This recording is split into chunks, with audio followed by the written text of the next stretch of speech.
السلام عليكم ورحمة الله وبركاته، ازيكم عاملين ايه؟ يا رب تكونوا بأفضل حال. ايه الأخبار؟ موضوع في السريع كده حابب ارد عليه، والله ما كنت هنزل بس بصراحة مواضيع كتير قوي اتفرجت عليها على السوشيال ميديا وعلى اليوتيوب، وحابب ان انا ارد وحابب ان انا اتكلم في موضوع دونجا. موضوع دونجا اللي انا بجد عايز اقول فيه ان هو يا جماعة انتوا مدين الموضوع اكبر من حجمه، مدين الموضوع اكبر من حجمه. دونجا يقف، دونجا يقعد، دونجا يلعب، دونجا ما يلعبش، انا ما يهمنيش كنادي اهلي. انا ما يهمنيش كنادي اهلي ان دونجا يلعب ولا دونجا، والله انا بتمنى ان دونجا يلعب. انا بطمن ان دونجا بيلعب جوه الملعب. اقسم بالله انا كراجل اهلاوي بطمن ان دونجا يلعب. انا بكسب وهكسب في اي وقت وهكسب في اي وضع وهكسب في اي وقت واي مكان واي زمان.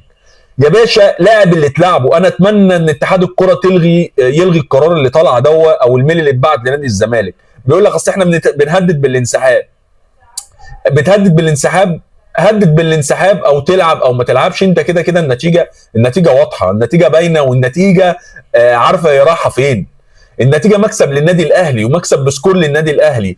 مش بقول لك الموضوع ده مجازا، بقول لك الموضوع ده هو على اسس او مواضيع موجوده حاليا. انت عندك مشاكل مع مدرب، عندك مشاكل مع لعيبه، عندك اللعيبه ما بتاخدش فلوسها، اللعيبه والمدرب والاداره والكراسي والقصص الكتيره قوي اللي عندك. طبيعي تخسر في ظل المشاكل اللي عندك. هتخسر. مش بقول لك النادي الاهلي يعني النادي الاهلي اداؤه مذبذب والفتره الاخيره، بس النادي الاهلي ما عندوش مشاكل اللي عندك.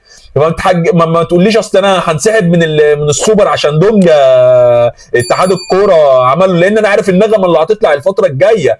اصل ننوس الاهلي، ننوس عين اتحاد الكوره، واتحاد الكوره بيعمل حساب للنادي الاهلي، والقصص الحمضانه اللي هتطلع الفتره الجايه اللي انا والله العظيم كمان مره يعني مش حابب ان موضوع الايقاف ده يمشي. يا رب موضوع الايقاف ده او يعملوا اي حاجه ان دونجا ده يلعب.